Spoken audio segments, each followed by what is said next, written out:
Camera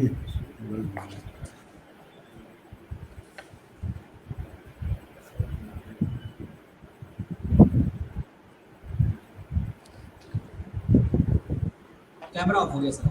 sir, कोई चलता पद चिन्हों पर, कोई पद चिन्ह बनाता है, बस वही सूरमा वीर पुरुष दुनिया में पूजा जाता है। देता संघर्षों को न्यवता, मानवता के खातिर जग में, ठोकर से करता दूर सदा, बाधा जो भी आती मग में, जो दान रक्त का देकर भी अपना कर्तव्य निभाता है, बस वही सूरमा वीर पुरुष दुनिया में पूजा जाता है। छात्र जीवन में प्रातः काल जब विद्यालय के प्रांगण में सभी छात्र एकत्रित होकर माँ सरस्वती की वंदना के बाद इस गीत को एक सुर में गाया करते थे, तो आत्मा में एक ऊर्जा आती थी और मन में एक विचार, कौन होते हैं वो सूरमा, क्या करते हैं वो सूरमा, क्या कभी हमारा नाम उन सूरमाओं की फहरिस्त में शामिल हो पाएगा। साथियों नमस्कार, उत्तर प्रदेश राज्य कर्मचारी महासंघ के आधिकारिक चैनल पर मैं क्षितिज कुमार हृदय तल पर खिले हुए पुष्पों से आप सभी का स्वागत, वंदन एवं अभिनंदन करता हूं। साथियों, आज हमारे बीच ऐसे ही सूरमाओं का आगमन हुआ है।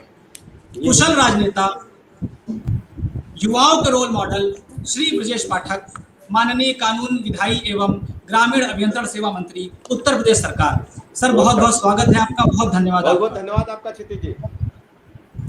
और साथ में है एक ऐसा व्यक्तित्व जिनके इतिहास का हर पन्ना कर्मचारी संघर्ष और विजय की गाथाओं से भरा हुआ है।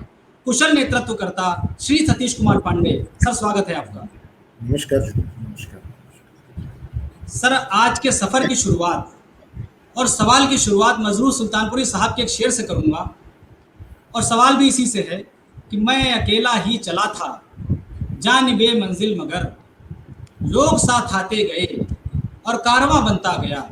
सर, आपके जीवन की शुरुआत छात्र राजनीति से लोकसभा, राज्यसभा, विधानसभा और आज कानून मंत्री।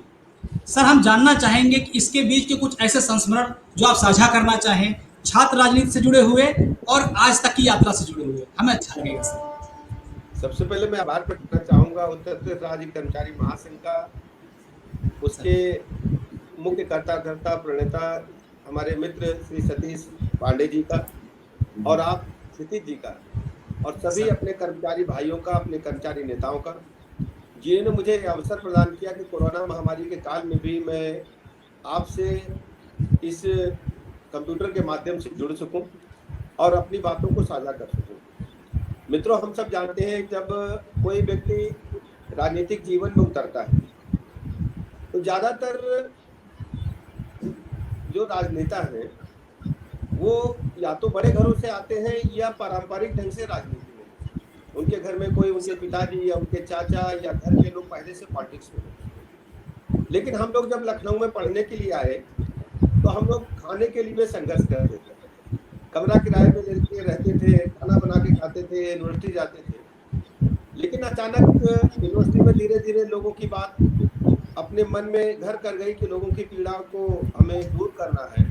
तो गांव के बच्चों को इकट्ठा करके शहर के लोगों से बीच तालमेल बना के हम लोगों ने लड़ाई लड़ना शुरू किया।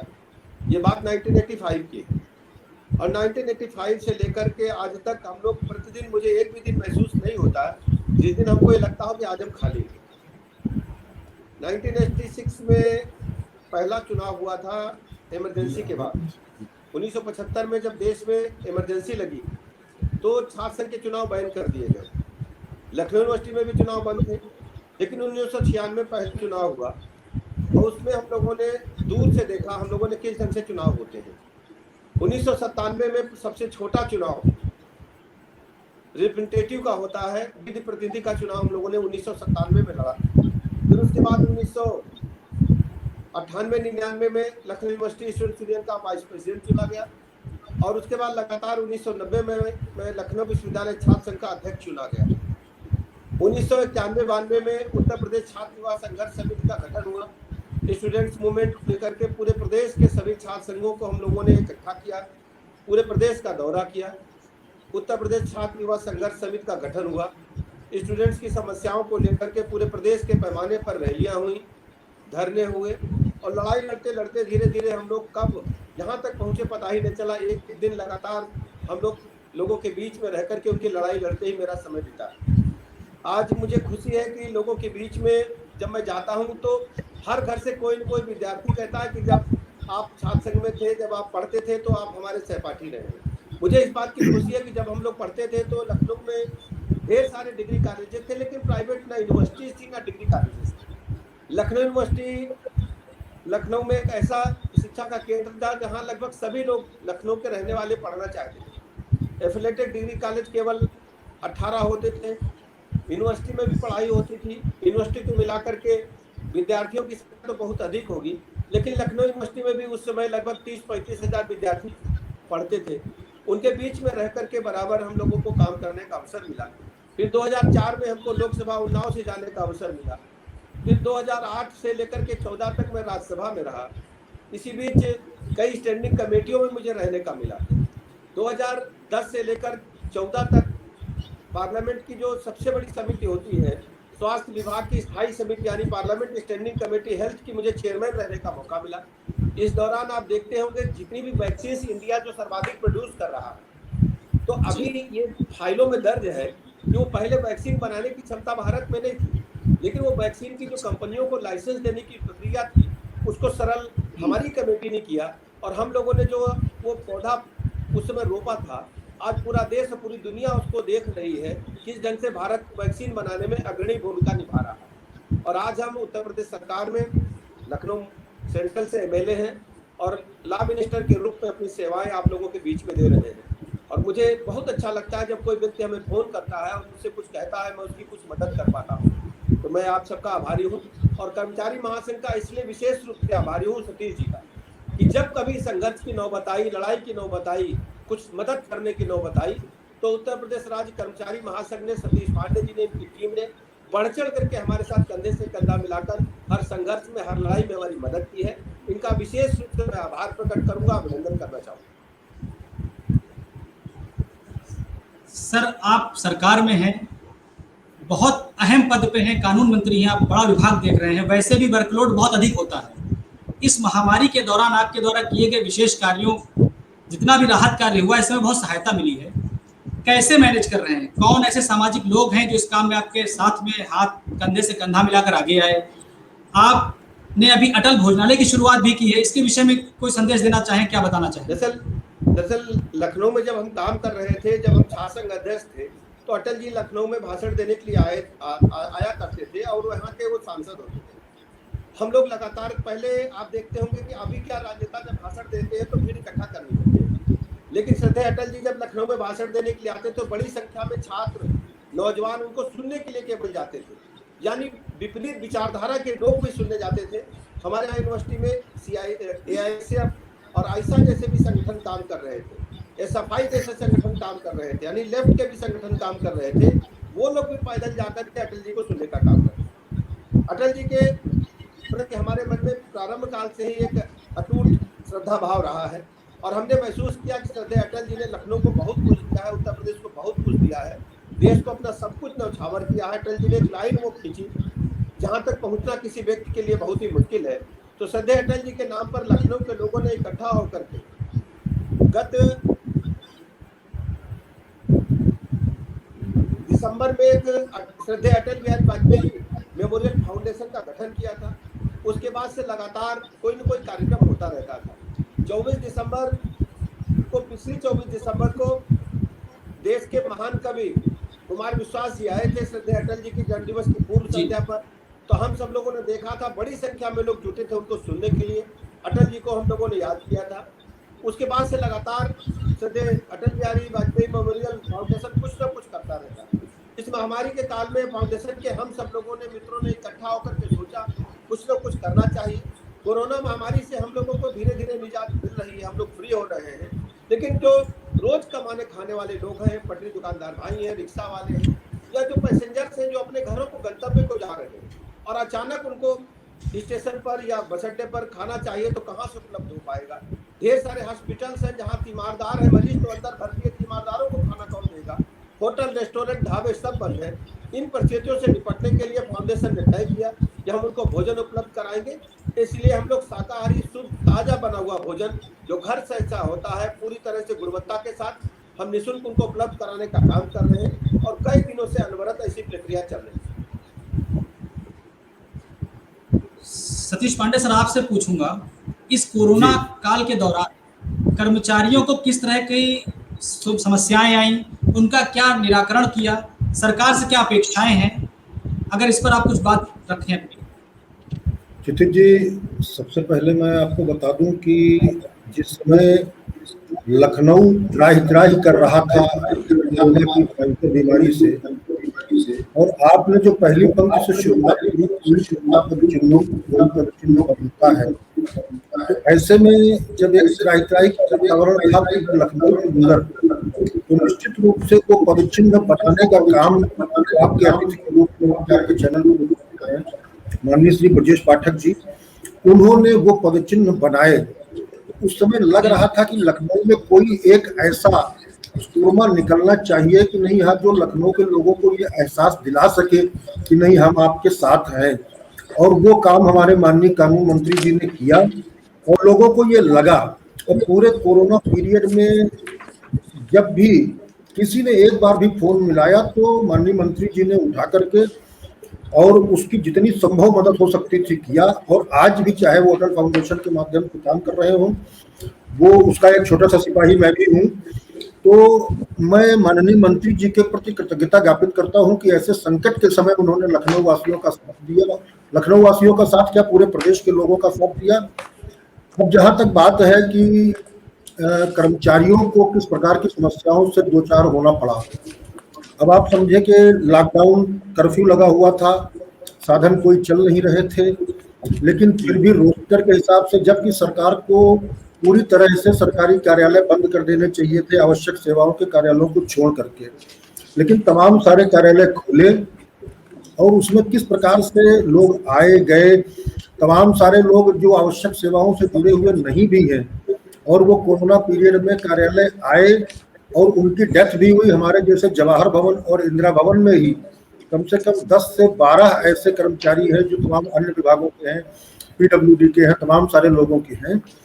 तो ऐसे लोगों का मेरा माननीय मंत्री जी से बड़ा विनम्र आग्रह है कि माननीय मुख्यमंत्री जी ने जो घोषणा करी है कि जो आवश्यक सेवाओं से जुड़े हुए या चुनाव ड्यूटी में लगे हुए लोग जो जिनका देहांत हो गया है, उनके आश्रितों को मुआवजा मिलेगा या अनुग्रह राशि मिलेगी।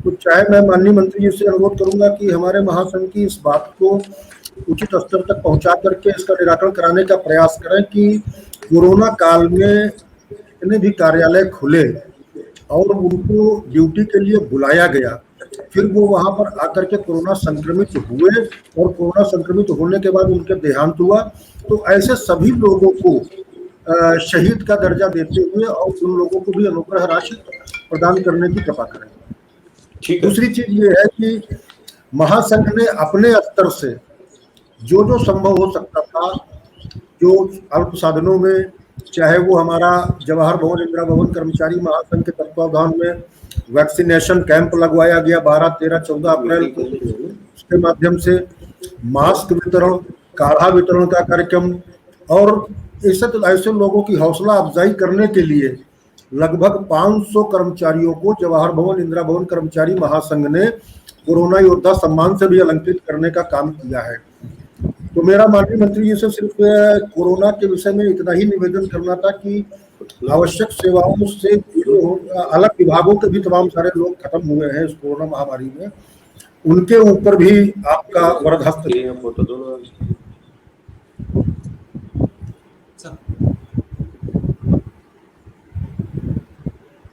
सतीश सर, आपका कट रहा है। अच्छा, तो ये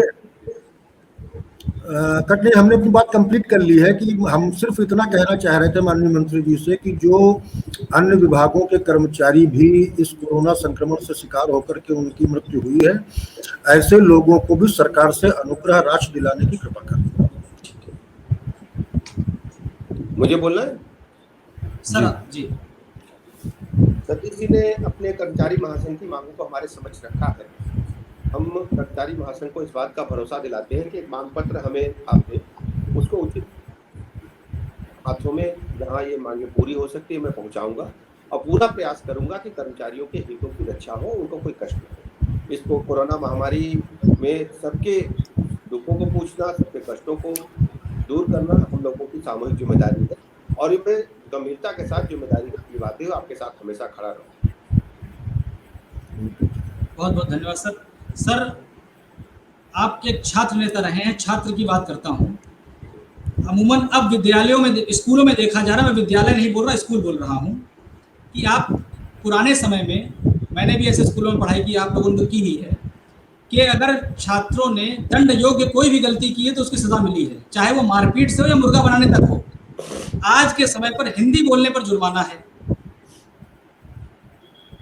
कुछ सर इसके विषय में क्या कहना चाहेंगे? दरअसल क्षितिज जी, आप जानते हैं कि ये हम लोग एक ऐसी प्रतियोगिता में गुजर रहे हैं, अपने जीवन को आगे बढ़ा रहे हैं, जहाँ एक आपाधापी का युग है और हर व्यक्ति जो शिक्षा ग्रहण कर रहा है वो ज्ञान के लिए शिक्षा ग्रहण आजकल नहीं कर रहा है, वो शिक्षा ग्रहण कर रहा है नौकरी पाने के लिए। जब हम लोग गुरुकुल में पढ़ने जाते थे पुरातन काल में, तो शिक्षा इसलिए ग्रहण करते थे कि हमें ज्ञान अर्जन करना है, सामाजिक जीवन जीने का ढंग जानना है, अपने रिश्ते नातों को जानना है, अपने गुरुजन वृंद को पहचानना है।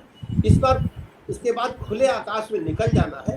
कहीं न कहीं मुझे कोई न कोई ऐसा व्यवस्था स्वयं बनानी है जहां अपना दुनिया में नाम है। लेकिन अब परिस्थितियां बदली हैं। इस आपाधापी के युग में, यूरोपीय संस्कृति में हम लोगों ने मान लिया है कि नौकरी ही हमारा अंतिम लक्ष्य है, और नौकरी वो भी सरकारी नौकरी, और सरकारी नौकरी ना हो तो प्राइवेट में किसी अच्छे बहुराष्ट्रीय कंपनी में नौकरी, और वहां पर अंग्रेजी बोलना बहुत आवश्यक है। अंग्रेजी बोलने से माना जाता है कि जो व्यक्ति भले ही व्याकरण की 1000 गलतियां हो, भले ही इतिहास की कोई जानकारी न हो, भूगोल की कोई जानकारी न हो, केमिस्ट्री फिजिक्स की कोई जानकारी न हो, अंग्रेजी में कह रहा है तो लोग ताली बजाते, ये लड़का सही कह रहा है, बहुत जबकि आज तक अपने जीवन में मैं एक बात नहीं समझ पाया, जो हमारी देवनागरी लिपि है, जो हिंदी है, जो हमारी राजभाषा है, हमारी भाषा संस्कृत भाषा, जो हम लिखते हैं वही पढ़ते हैं। लेकिन अंग्रेजी में हम बराबर अंग्रेजी के विद्वानों के संपर्क में रहे दिल्ली में, हमने पूछा कि भाई आप जो लिखते हो पढ़ते क्यों नहीं हो? तो कहते हैं ऐसी परंपरा है। हजारों शब्द अंग्रेजी में ऐसे हैं जो लिखे तो जाते हैं लेकिन पढ़ा कुछ जाता है, लेकिन उसका साइंटिफिक रूप से कहीं भी कुछ ज्ञान नहीं है किसी को भी, अंग्रेजी के रिसर्चर को भी, विद्वानों को भी। ऐसा क्यों है? वो कहते हैं ऐसी परंपरा है। अब जैसे मान लीजिए जिसे पीयूटी पुट लिखा जाता है और बीयूटी बट लिखते हैं, केमिस्ट्री को सीएस से लिखते हैं और सीएस से लिखेंगे तो चोपड़ा भी हो जाएगा। ऐसे ढेर सारे शब्द हैं। जैसे अम्ब्रेला है, अम्ब्रेला में यू से शुरू होता है ना, और नाइफ को हम के से शुरू करते हैं, नो को हम जो है के से शुरू करते हैं। ढेर सारे ऐसे शब्द हैं। अब किसी से पूछो ऐसा क्यों है, कहने लगे कि भाई ऐसी परंपरा है। तो अगर जरूरत नहीं थी के NOW नो में के लगाने की, अब और पढ़ने की न लगाते, सीधे से नो लिख देते।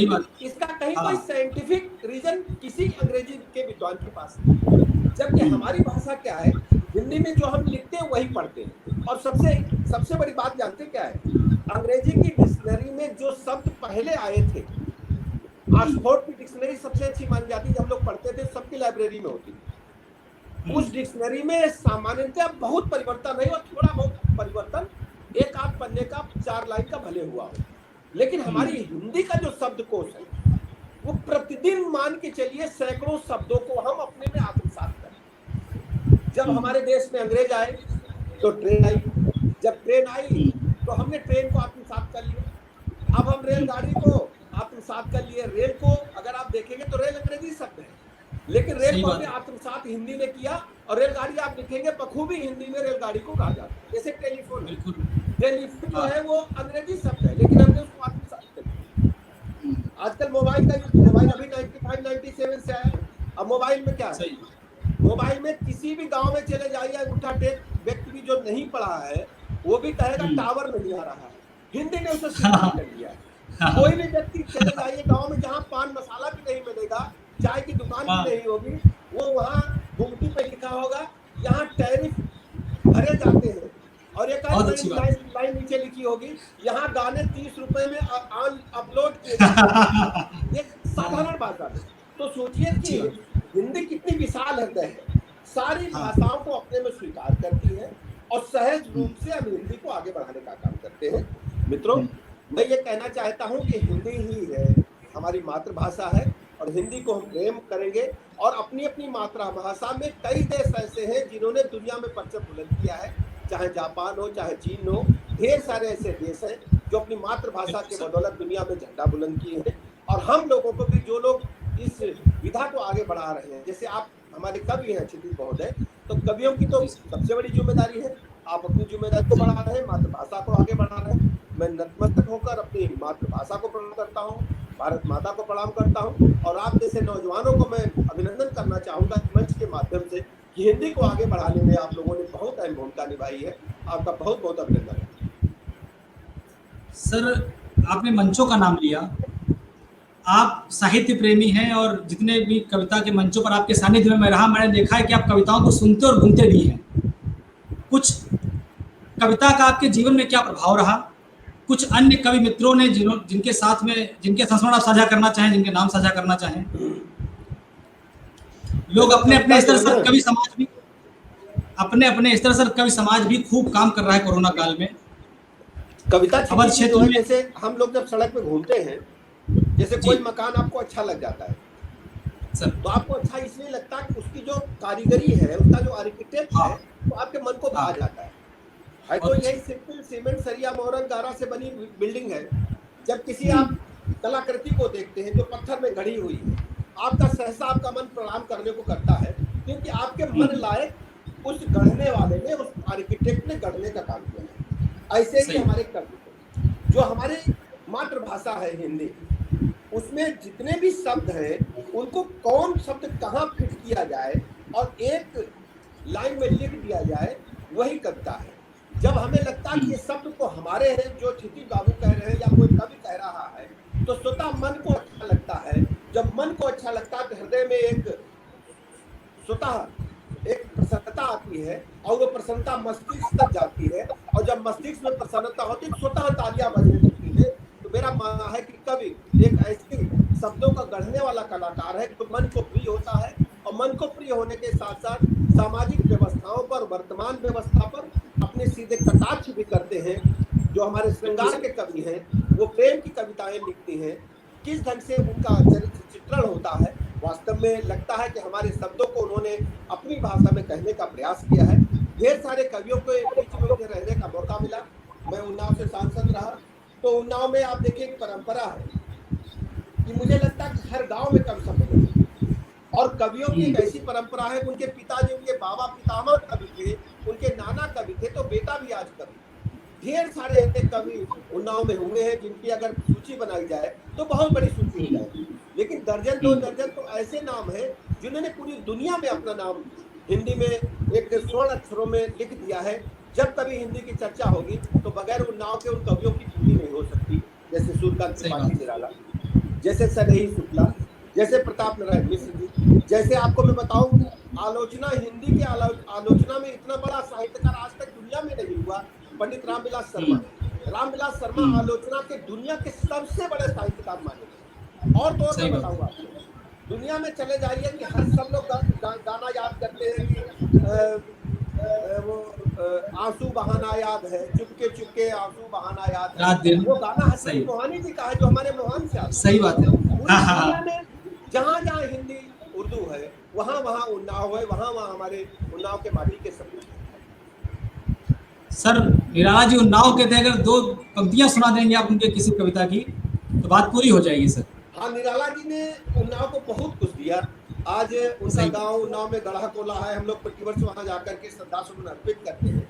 उनके घर को स्मारक बनाने का काम भी हम लोगों ने किया है। निराला जी की एक दो लाइनें हैं, अभी न होगा मेरा अंत, अभी अभी ही तो आया है मेरे मन में मृदुल बसंत, अभी न होगा मेरा अंत, हरे हरे ये पात, डालियां कलियां कोमल गात, मैं ही अपना स्वप्न मृदुल कर फेरूंगा निर्दित कलियों पर, जगह एक प्रत्युष मनोहर, पुष्प पुष्प से तंद्रा लालसा खींच लूंगा मैं, अपने नवजीवन का अमृत सहर्ष सींच दूंगा मैं, द्वार दिखा दूंगा फिर उनको, है मेरे में जहां अनंत, अभी न होगा मेरा अंत, मेरे जीवन का ये है जब प्रथम चरण, इसमें कहाँ है मृत्यु, है जीवन ही जीवन, अभी पड़ा है आगे सारा यौवन, स्वर्ण किरण का लोलो पर बहता रे बालक मन, मेरे ही अविकसित राग से विकसित होगा बंधु, दिगनत अभी न होगा मेरा अंत। ये उनकी कुछ पंक्तियां थी। वैसे निराला जी पर तो जितना भी कहा जाए वो अनंत है, कोई लिमिटेड सच बात सामग्री है। उन्होंने नहीं लिखी। जब सही बात। जब उनकी पत्नी का देहांत हुआ तो उन्होंने अलग से एक ग्रंथ की रचना की। निराला जी की पीड़ा उनके शब्दों में झलकती है। उन्होंने लिखा है कि किस जंग से बसंत ऋतु आती है, किस जंग से पीड़ा झलकती है। ये सब बातें उन्होंने अपनी कविताओं के माध्यम से उद्धृत की। बहुत अच्छा लगा सर, और मैं सतीश पांडे सर से आग्रह करूंगा कि अगर 2 पंक्तियां वो भी कोई कविता की पढ़ देंगे तो और बात पूरी हो जाएगी। नहीं, बहुत अच्छा। माननीय मंत्री जी ने आदरणीय निराला जी की इतनी सुंदर रचना सुना दी है, और उसके बाद मैं समझता हूँ कि अब कुछ शेष नहीं रह जाता है। तो चूंकि जिस प्लेटफॉर्म पे हम बैठे हुए हैं, हमारे पूरे उत्तर प्रदेश का राज्य कर्मचारी भी ये जानना चाहता है कि हमारा नेता प्रदेश सरकार के समक्ष हमारी बात को किस प्रकार से रख रहा है। और उसमें मैं माननीय मंत्री जी का ध्यान आकर्षित करना चाहता हूं कि इस जो पैंडेमिक बीमारी हुआ कोरोना, इसमें हमारी एक मांग अगर पहले से चली आ रही है कैशलेस चिकित्सा। तो भारतीय जनता पार्टी की सरकार ने इसको शुरू भी किया था, पंडित दीनदयाल उपाध्याय कैशलेस चिकित्सा वाला। इसका जियो भी हुआ, किंतु अभी तक ये अनुपालन इसका नहीं हो पा रहा है। यदि इसका अनुपालन हो जाता तो हमारे बहुत सारे कर्मचारी साथियों को इसमें राहत मिल जाती और उनका इलाज समुचित तरीके से हो जाता। कर्मचारियों की समस्याओं के संबंध में मैं माननीय मंत्री जी का ध्यान आकर्षित करना चाहूँगा कि देखिए, मेरा मानना है कि निश्चित रूप से प्रदेश, देश और विश्व एक बहुत बड़े संकट से गुजर रहा है, जिसमें हम सबको सहभागिता करके इसको निपटने का काम भी करना है। लेकिन हमारी कुछ चीज़ें जो हैं, जो हमारी एसेंशियल चीज़ें हैं, जिनसे आना बहुत जरूरी है। जैसे हमारा कर्मचारी बहुत दिनों से एक नई पेंशन व्यवस्था को लेकर के परेशान है। 2005 के बाद जो भी कर्मचारी हमारे साथी भर्ती हुए हैं, उनका पेंशन के बारे में अनिश्चितता का माहौल है। हमारी 3-3 डीए की किस्तें रुकी हुई हैं। प्रदेश सरकार अगर चाहेगी तो हम सब लोग, और चाहेगी क्या, बिना चाहे हुए भी 2020 में हम लोगों ने सब ने अपने अपने वेतन का एक एक दिन का पैसा भी प्रदेश सरकार के कोष में देने का काम किया था इस महामारी से लड़ने के लिए। भगवान न करे आगे भी अगर कभी जरूरत पड़ेगी तो निश्चित रूप से प्रदेश का कर्मचारी कंधे से कंधा मिला करके आपके कार्यों का, आदेशों का पालन करता है, आगे भी करेगा। लेकिन हमारी जो चीजें हैं, उन चीजों पर भी मैं प्रदेश सरकार का ध्यान बहुत चाहता हूं कि उनका भी ध्यान रहे हमारे साथ। हम लोगों के साथ सर माननीय सुशील त्रिपाठी सर जुड़ गए हैं, प्रदेश संयोजक उत्तर प्रदेश राज्य कर्मचारी महासंघ, प्रदेश अध्यक्ष Uttar Pradesh ministerial collectorate association. Sir आपका भी कमेंट लेना चाहूंगा। सुशील त्रिपाठी सर। पहले तो मैं माननीय जी को सादर प्रणाम करता हूं, माननीय मंत्री जी को। और आपके कार्यों से पूरा प्रदेश का कर्मचारी इतना प्रफुल्लित है, क्योंकि मीडिया पे हम देखते रहते हैं कि इस पूरे सरकार में अगर कोई आदमी कर्मचारी और जनता के लिए इस महामारी में खुल के सामने आया है तो वो एक ही नाम है, श्री ब्रजेश पांडे। मैं आपका बहुत स्वागत करता हूं और मैं समझता हूं कि कर्मचारियों की बहुत सारी बातें जो है वो हमारे आदरणीय सतीश पांडे जी ने रख दिया है। मैं माननीय मंत्री जी आपके माध्यम से ये ध्यान आकृष्ट कराना चाहता हूं सरकार को कि आप जरा सा मुख्यमंत्री स्तर तक इस बात को पहुंचाइए कि कुछ ब्यूरोक्रेट्स ऐसे बैठे हुए हैं जो सरकार की छवि एकदम धूमिल कर दे रहे हैं। अगर इसे नहीं रोका गया तो आपको, मैं स्पष्ट बोलने में भी कोई परहेज नहीं करता, लोकतांत्रिक व्यवस्था में सबको अधिकार है, आपका 2022 बहुत ही कठिन हो जाएगा इन ब्यूरोक्रेट्स की वजह से। अभी आपने एक शासन पहली मई को हमारी चीफ सेक्रेटरी साहब से वीडियो कॉन्फ्रेंसिंग बैठक हुई थी, हमने मतगणना काउंटिंग के बहिष्कार का निर्णय कर दिया था। तो उस पर उन्होंने वार्ता किया, उन्होंने कहा ठीक है, हम आपके कर्मचारियों को पूरी सुविधा देंगे और पूरी सुरक्षा किट के साथ जाएंगे, आप काम पर आइए और ये काम बहुत जरूरी है। हमने उनकी बात को माना। और जो कोविड रिस्क नहीं कवर था, पहले आतंकवादी घटनाओं में ही मृतक होने पे चुनाव ड्यूटी वाले कर्मचारियों को रखा जाता था, उसको भी उन्होंने स्वीकार किया। और सुरक्षा किट तो नहीं मिल पाई, फिलहाल हम लोगों ने देश हित में और अपने प्रदेश के हित में, कर्मचारी हित में, जनहित में कार्य को निपटाया, काफी लोग शहीद भी हुए। और इन्होंने जियो भी जारी किया, और मान्यवर जियो जो इन्होंने जारी किया उसमें ऐसा सब क्लास दे दिया कि यहाँ से ड्यूटी करके घर पहुंचने तक। अब आपने कोविड को जब उसमें शामिल किया है तो कोविड तो 10 दिन 5 दिन बाद पता चलता है, फिर आदमी इलाज कराता है, फिर उसके बाद उसकी कहीं मृत्यु होती है। वो जियो था आतंकी घटनाओं को लेकर के थे, तुरंत गोली लगेगी तुरंत आदमी मर जाएगा। कोविड से तो ऐसी कोई बात है नहीं। हम लोगों ने माननीय मुख्यमंत्री जी को, मुख्य सचिव जी को तत्काल इस बात का आदेशन दिया और समाचार पत्रों के माध्यम से कल परसों माननीय मुख्यमंत्री जी का बयान दिया है कि नहीं हम इसमें संशोधन कर रहे हैं और कर्मचारियों को कार्य में लाएंगे कि इनकी कोरोना ड्यूटी के बाद जो है वो जब भी मृत्यु होती है तो मुझे ये दे होगा। हम लोग ये मांग रखें कि स्पष्ट नीति रहे जिससे नीचे पालन कराने में कोई दिक्कत ना हो कि जिन व्यक्तियों ने, जिन कर्मचारियों ने चुनाव संबंधी कोई भी ड्यूटी की है और उसके बाद उनकी अगर कोविड से मृत्यु होती है तो उनको ये अनुग्रह राशि दे हो। अभी तक शासनादेश नहीं आया है और हो सकता है माननीय मुख्यमंत्री जी के संज्ञान में है, जल्दी आ जाएगा। तो मैं आपसे अनुरोध करूंगा कि ये बात हम लोगों की पहुंचाने की प्रयास करिए। और मान्यवर आपको मैं बता दूं, इस समय कर्मचारी पूरा लामबंद हो चुका है।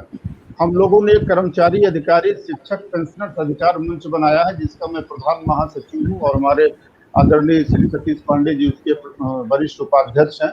और चूंकि शिक्षकों को हम लोगों को लाके कर्मचारियों के साथ सम्मान देना था, इसलिए हम लोगों ने शिक्षक को सर्वोच्च पद पे रखा। उसमें डॉक्टर दिनेश चंद पांडे जी को हमने उसका अध्यक्ष बनाया है और ये हम लोगों की पूरी प्लानिंग चल रही है माननीय मंत्री जी कि हम लोग एक छोटे से, जो भी राज्य सरकार का एक भी कर्मचारी वेतनभोगी या पेंशनभोगी है, सब एक साथ एक मंच पे अपनी जायज मांगों को सिर्फ रखें। अनावश्यक आंदोलन को हम पक्षधर नहीं कि छोटी छोटी बातों को लेकर हम आंदोलन करें, वो सब कार्यालय की प्रक्रिया हम फिर निकालेंगे। लेकिन कुछ मूलभूत मांगे ऐसी है, जैसे पेंशन की जैसी मांग है। अभी सुनने में आया कि बंगाल गवर्नमेंट पेंशन दे रही है, तो जब बंगाल गवर्नमेंट दे सकते हमारा उत्तर प्रदेश नहीं दे सकता, जो प्रधानमंत्री पैदा करता है। हमेशा प्रधानमंत्री जिसको बनना होता है उत्तर प्रदेश ही आता है, तो कम से कम उत्तर प्रदेश में तो ये व्यवस्था लागू हो जानी चाहिए कि पुरानी पेंशन दिया जाए और नई पेंशन से कोई लाभ नहीं है किसी का। और कर्मचारियों की जो भर्तियां नहीं हो रही, सब बात में आपसे चर्चा करेंगे। और मैं आपसे अनुरोध करूंगा कि कभी आप अवसर दीजिए हम लोगों के बीच में आने का, तो हम लखनऊ में अपने पूरे मंच के कार्यक्रम में आपको सादर आमंत्रित करें और हम लोगों की भावनाओं से अवगत हो। और मैं ये चाहता हूं, आज इस संकल्प के साथ मैं बात खत्म करूंगा कि हमारे कर्मचारी और अधिकारी और पेंशनर्स और सरकार के बीच में आप एक पुल का काम करेंगे और निसंदेह प्रदेश में आपको एक अच्छा रिजल्ट भी मिलेगा। अगर आप, ये पुरानी कहावत है, आप, मैं कविता तो नहीं पढ़ पा रहा हूँ, ये कहा गया कि जो भी राजा अगर अपने कर्मचारी को नहीं खुश कर पाता तो राज नहीं कर पाता। अगर राजा का कर्मचारी अगर खुश है तो उसका निष्कलंक राज्य जो है निष्कंटक चलता रहता, कोई आक्रमण, बाहरी आक्रमण भी नहीं कर पाता। तो आज वही परिस्थिति राजा के रूप में आप लोग बैठे हुए हैं। अगर हम लोगों को उसी हिसाब से लेके चलेंगे तो निसंदेह आपको और आपकी पार्टी को कभी कोई दिक्कत नहीं होगी। ये भी मान के चले कि कर्मचारी भी आपकी सरकार का एक अमूल्य अंग है। असली करता धरता हम लोग हैं, ऊपर तो सब चिड़िया बैठाने वाले लोग हैं। तो हम लोगों का भी थोड़ा ध्यान देंगे। और आपसे पहली कोई बात नहीं है, मैंने तो अंदाजा है, ये फोन पे अगर आपके पास टाइम रहता तुरंत हम लोग को बुलाते हैं, सुनते हैं। इसलिए मैं आपको बहुत बहुत साधुवाद ज्ञापित करता हूँ। पूरे प्रदेश के कर्मचारियों की ओर से आपको धन्यवाद ज्ञापित करता हूँ। जय संघ, जय महासंघ। बहुत बहुत धन्यवाद त्रिपाठी जी, आपका मैं पूरी बात सुना हूँ और गंभीरता से आपकी बातों को मैं संबंधित तक पहुँचाऊंगा। और जब भी आप मुझे बुलाएंगे अपने कार्यक्रम में मैं आऊंगा।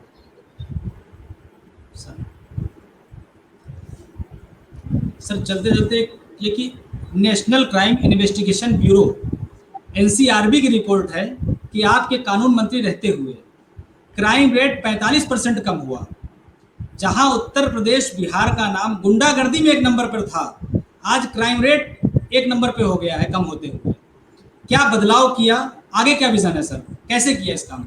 दरअसल उत्तर प्रदेश में जो पहले की सरकारें रही हैं, विशेष रूप से समाजवादी पार्टी की सरकार की मैं चर्चा करना चाहूँगा, तब थानों पर सत्ताधारी दल के लोग कब्जा करके बैठते थे और पूरी तरह से जो अपराधी तत्व हैं उनको संरक्षण देते थे, चाहे उनका साधारण कार्यकर्ता हो, चाहे उनके सांसद विधायक हो, चाहे मंत्री हो।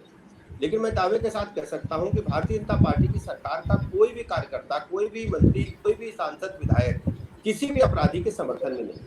हमने 100% FIR दर्ज करने का काम किया है और तफ्तीश की है, और यदि किसी ने अपराध किया है तो उसको हमने कड़ी से कड़ी सजा देने का काम किया है, भले ही किसी कितना भी मजबूत व्यक्ति ना हो, कितनी पहुंच का व्यक्ति ना हो।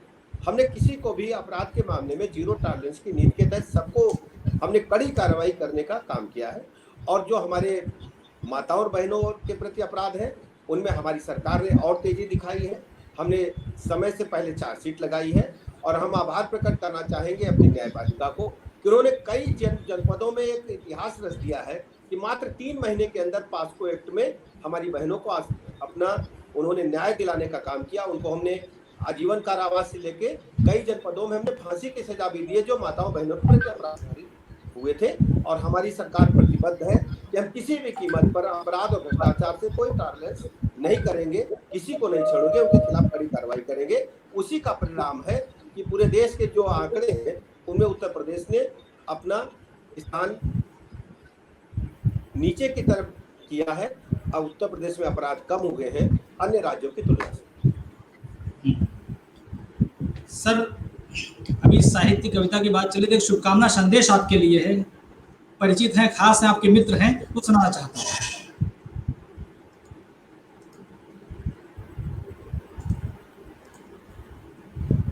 जी को यहाँ पर देखकर मुझे बहुत खुशी हो रही है।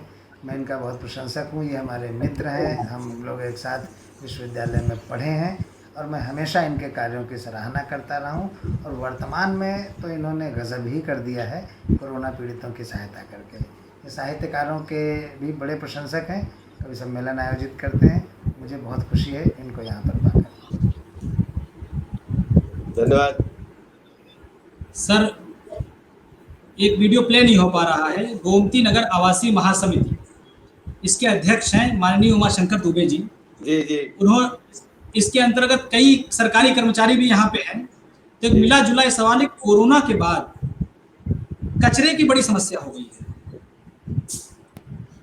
उसमें जहाँ पर भी LDA रखरखाव कर रहा है, तो इसको लेकर क्या मूवमेंट लेंगे, क्या एक्शन लेना चाहते हैं, क्या कहना चाहेंगे? क्या जहाँ लखनऊ विकास प्राधिकरण देख रहा है, जहाँ नगर निगम को कॉलोनी हैंडओवर नहीं हुई है जी, हम उमाशंकर जी से बात कर लेंगे और LDO को निर्देशित करेंगे कि उसको कचरे का निस्तारण सही जगह पे करें, समय से करें। ये जिम्मेदारी खाली है, कचरा और जल भराव स्वयं बात कर लेंगे। जी। सर, चलते चलते एक बहुत पुरानी कहावत है कि हर एक सफल व्यक्ति के पीछे एक महिला का हाथ होता है जी। मुझे लगता है सर कि आप इसके विषय में कुछ अच्छा सा हम लोगों से चलते चलते कुछ शेयर करना चाहिए। क्या है कि आप पूछना चाहते होंगे हमारी पत्नी नम्रता के बारे में, तो मैं बता दूं कि हम लोग घर में रहते हैं और कोई भी काम होता है हम लोग मिल बात करते हैं। जैसे मान लीजिए मैं कहीं अचानक कार्यक्रम से निकल गया और सतीश जी त्रिपाठी जी आ जाए तो हम नम्रता को जिम्मेदारी देंगे, भाई चाय पिलाओ। अगर मेरी कार्यक्रम में लखनऊ में कहीं कार्यक्रम लगा है, उन्नाव में कहीं लगा है, मेरी ड्यूटी दिल्ली में गई, किसी चुनाव में भेज दिया गया, तो नम्रता से कहते हैं भाई गाड़ी लो, जाओ वहाँ पर मिल के आ जाओ लोगों से। कोई ये ना महसूस करे कि अटेंड नहीं किया गया। कार्यक्रम मेरा था तो मैं अपनी धर्मपत्नी को कहता हूँ तत्काल वहाँ पहुँच करके उन कार्यक्रमों में सहभागिता करे, जिससे कोई अपने आप को अनअटेंडेड न महसूस करे और बराबर हमारा वो साथ देती मदद करती। बहुत सर, बहुत बहुत धन्यवाद आपका। आपने एक बड़े भाई की तरह लखनऊ का, उत्तर प्रदेश के लोगों का संरक्षण किया है। कर्मचारियों की तरफ से आप दोनों लोगों ने बात अपनी रख दी है। मैं एक युवा के नाते आपसे बात रखता हूं कि जिस तरह आपने संरक्षण किया है, हम सब भी अपना कर्तव्य समय आने पर निभाएंगे। बहुत बहुत इस बार के छिट्टी जी जो कोरोना महामारी का काल था, तो जो पहला राउंड था, जो पहला चरण जिसको बोलते हैं, उसमें लॉकडाउन लग गया था 24 मार्च से। 22 मार्च को पूरे देश में कर्फ्यू लगा था और उसके बाद 24 मार्च से लॉकडाउन पूरे देश में हो गया। उस समय जो छोटे लोग थे, जो डेली कमाने वाले लोग थे, पटरी दुकानदार थे, रिक्शा चालक थे, उनको भोजन की समस्या, तो हम लोगों ने कच्चा राशन, पके पकाए लंच पैकेट बड़ी संख्या में लोगों को दिए। हम लोगों ने अपने मित्रों से इकट्ठा करके लगभग 7 लाख पैकेट लंच के हम लोगों ने दिए और कई टन आटा, दाल, चावल, नमक, मसाला, तेल सब कुछ इकट्ठा करके दिया। दवाई, बच्चों का दूध बुजुर्गों को तक पहुंचाया। इस बार दूसरी परिस्थितियां, इस बार परिस्थितियां भोजन की नहीं थी, इस बार सीधे जान पर बनाई। तो मुझे लगा कि लोगों को घर पे रहकर अगर दवाई मिल जाए इससे बेहतर कुछ नहीं। लखनऊ में हजारों की संख्या में ऐसे लोग थे जिन्हें दवाई घर पर पहुंचना थोड़ा टफ काम हो रहा था, लोग घरों से निकलने से डर रहे थे। बुजुर्ग थे, माताएं बहनें थी, बच्चे थे, उनको दवाई मेडिकल स्टोर तक कैसे जाए। तो हमने लखनऊ के जो सबसे बड़े चिकित्सक लोग थे उनकी राय से एक पर्चा तैयार कराया, 6 दवाइयां बनी। फिर हमने पर्चे की एक लिफाफा बनवाया, लिफाफा बनवा के और भाप की मशीन वेपराइजर हमने घर घर पहुंचाने का काम किया। हमने अपने कार्यकर्ताओं के माध्यम से बूथ से लेकर के, सेक्टर से लेकर के, वार्ड से लेकर के मंडल तक घर घर वो दवाइयां जिसको आवश्यकता थी, जिसने भी मुझसे कहा, भाप की मशीन, वेपराइजर और वो जो 6 दवाइयां कोरोना प्रोटोकॉल की हैं।